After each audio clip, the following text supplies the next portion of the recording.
கண்ணாடி பாம்பு இந்த மாதிரி இளைஞர்கள் விஷப்பாம்பு இந்த மாதிரி தரிப்பட்டது இந்த மாதிரி செப்பல் ஸ்டாண்டு வீட்டு பறிச்சு பறி இந்த மாதிரி வந்து பார்த்து ரொம்ப காமனாக இருக்குது. ஆனால் அந்த பேரும் பார்த்து கூப்பிட்டு டைம் இருந்தாலும் 4 மணி ஆகுது வெளியே ரெஸ்கியூ பண்ணியிருக்கோம். இதெல்லாம் ரொம்ப ரொம்ப ரிசர்ச் வந்து பிரச்சனை காப்பாற்ற வேணும். தயவுசெய்து ரொம்ப ரொம்ப கவனமாக இருக்கும்.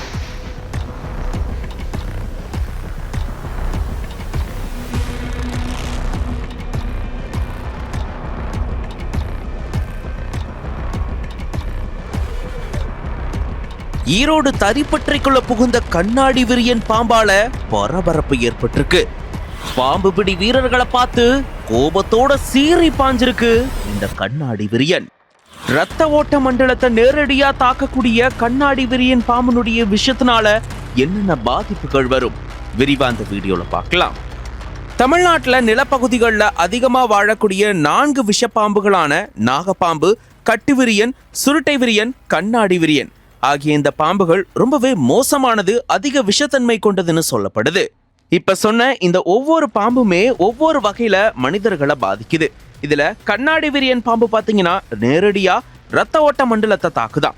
இந்த பாம்பு ஆபத்தான பாம்புகள்ல ஒன்னாவும் இருக்கு. இந்த சூழல்ல தான் ஈரோடு அடுத்த கைகாட்டி வலசு பகுதியில கோபால் அப்படின்றவருக்கு சொந்தமான விசைத்தறி கூடம் இயங்கிட்டு வருது.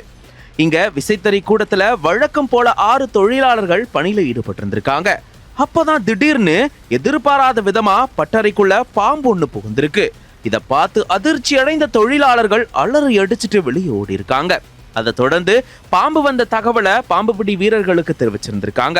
அதன்படி அங்க வந்த பாம்பு பிடி வீரர் விசைத்தறி கூடத்துல இருந்த அலமாரி பக்கத்துல பதுங்கி இருந்த பாம்பை லாவகமா பிடிச்சிருந்திருக்காரு.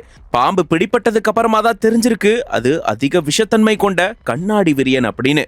பிடிப்பட்ட நேரத்துல அந்த பாம்பு பயங்கர சீற்றத்தோட இருந்திருக்கான். அந்த பாம்புனுடைய சீற்றத்தை தணிக்கிறதுக்காக பாம்பு பிடி வீரர் பாம்பு மேல தண்ணீர் ஊத்தி இருந்திருக்காரு. அதை தொடர்ந்து அந்த பாம்பை சாக்கு பையில போட்டு வனத்துறையினர்கிட்ட ஒப்படைச்சிருந்திருக்காங்க. இதனால அங்க இருந்தவங்க கடும் அதிர்ச்சியிலையும் பரபரப்பிலையும் ஆழ்ந்திருக்காங்க. பாம்பு பிடிப்பட்டதுக்கு அப்புறமா தான் அவங்களுக்கு நிம்மதியே கிடைச்சிருந்திருக்கு. கண்ணாடி விரியன் பாம்பு அதிக விஷத்தன்மை கொண்டதுன்னு சொல்லப்படுது. அது கடிச்சா எப்படி விஷம் பரவுது அப்படின்னு பார்க்கலாம்.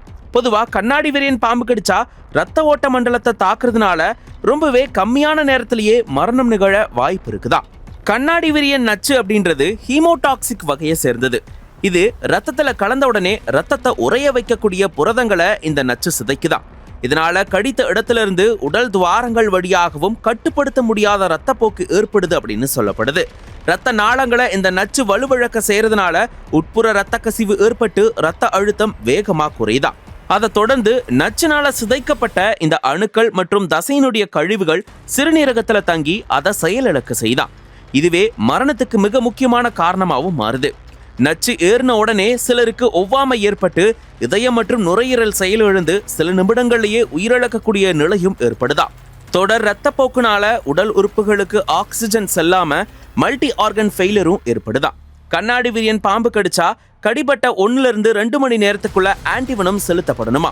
அப்படி செலுத்தப்படல அப்படின்னா சிறுநீரகம் நிரந்தரமா பாதிக்கப்பட்டு உயிரிழப்பு ஏற்படுது. கண்ணாடி விரியன் கடிச்ச இடத்துல கடுமையான வலியும் வீக்கமும் இருக்கும். இது மற்ற பாம்புகளை விட அதிக நச்ச செலுத்தக்கூடிய திறன் கொண்டது அப்படின்றதுனால முதலுதவியை விட மருத்துவமனைக்கு போயிட்டு சிகிச்சை எடுத்துக்கிறது ரொம்பவே முக்கியம் அப்படின்னு மருத்துவர்கள் தெரிவிக்கிறாங்க. இப்படிப்பட்ட அதிக விஷத்தன்மை கொண்ட கண்ணாடி விரியன் பாம்பு தரிப்பற்றைக்குள்ள வந்த சம்பவம் பெரும் பரபரப்பையும் அதிர்ச்சியும் ஏற்படுத்தி இருந்திருக்கு. இது தொடர்பான உங்களுடைய கருத்துக்களை கமெண்ட்ஸ்ல சொல்லுங்க. மேலும் இந்த மாதிரியான செய்திகளுக்கு ஒன் இந்தியா தமிழை ஃபாலோ பண்ணிக்கோங்க. Subscribe to One India and never miss an update.